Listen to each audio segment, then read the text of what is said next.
দর্শক শ্রোতা, যে মা জন্ম দিয়েছে 10 মাস 10 দিন গর্ভে রেখে, সেই মাকে যদি আপনি অবহেলা করেন, তাহলে হয়তোবা আপনি কোন পর্যায়ে যাবেন সেটি উপরওয়ালাই জানে। এমন একটি আজকে এই ঘটনা বলবো, যে ঘটনা শুনলে আপনার বিবেক নাড়া দিবে, চোখের পানি চলে আসবে। যেমনটি ঘটনা ঘটেছে পটুয়াখালীর সদর উপজেলায়।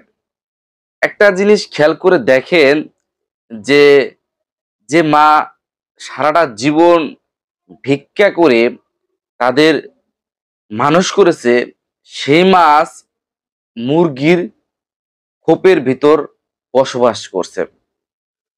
বিষয়টি আপনি কিভাবে দেখছেন তা কিন্তু অবশ্যই কমেন্টস করবেন, এবং ভিডিওটি ভালো লাগলে কিন্তু শেয়ার করে দিবেন, যাতে করে অনেকেই এই বিষয়টি জানতে পারে এবং এই মায়ের পাশে দাঁড়াতে পারে। দর্শক শ্রোতা, পটুয়াখালীর লাউকাঠি নদীর পাশে একটি বাড়িতে বৃদ্ধ একটি মহিলা, লাল বড়ু নামের সেই মহিলা বসবাস করত। তার স্বামী 2 যুগ আগে কিন্তু মারা যায়। মারা যাওয়ার পর তার 2টি ছেলে ছিল, তাদেরকে তিনি এ বাড়ি ও বাড়ি কিন্তু ভিক্ষা করে তাদেরকে মানুষ করে। একটা সময় তারা বড় হয়ে যায়, তারা বিবাহিত, তাদের এবং তাদের সংসার হয়ে যায়, কিন্তু সেই লাল বড়ুর জীবনে কিন্তু সুখ আসে না। লাল বড়ু একটা সময় বৃদ্ধ হয়ে যায়, তখন তার ছেলেদের কাছে তিনি বেশি হয়ে যায়।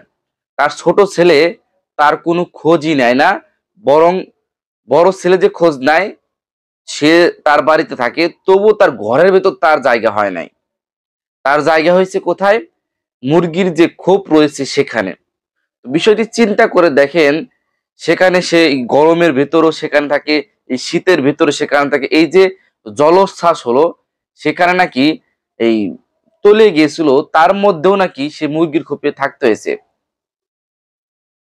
তো বিষয়টি আপনি চিন্তা করে দেখেন, যে কতটা নির্মম একটা পরিহাস। যে যে মা জন্ম দিল, ভিক্ষা করে তাদেরকে মানুষ করালো, সেই মার ঘরে জায়গা হচ্ছে না, তার খোঁজ খবর তার সন্তানরা নিচ্ছে না। যতটুকু সংবাদ মাধ্যম থেকে দেখলাম, তার নাতি পুতিরাও কিন্তু অনেক বড় হয়ে গেছে, তারাও কিন্তু তার কোনো খোঁজ খবর নিচ্ছে না।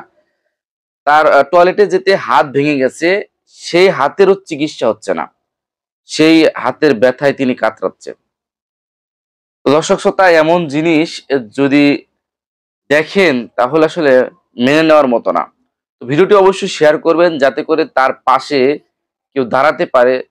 তো অবশ্যই যদি কোনো আহ, উচ্চবিত্ত মানুষ থাকেন, তাহলে কিন্তু এই সমস্ত মানুষের পাশে দাঁড়ান। তো একটা জিনিস খেয়াল করে দেখেন, সেই সমাজের লোকজনও কতটা নির্মম, যে এই সমস্ত কাণ্ড কারখানা দেখেও তারা কিন্তু সাহায্য করছে না। ভিডিওটি অবশ্যই শেয়ার করবেন, যাতে করে সবাই দেখতে পারে এবং এই সমস্ত মানুষের পাশে দাঁড়াতে পারে।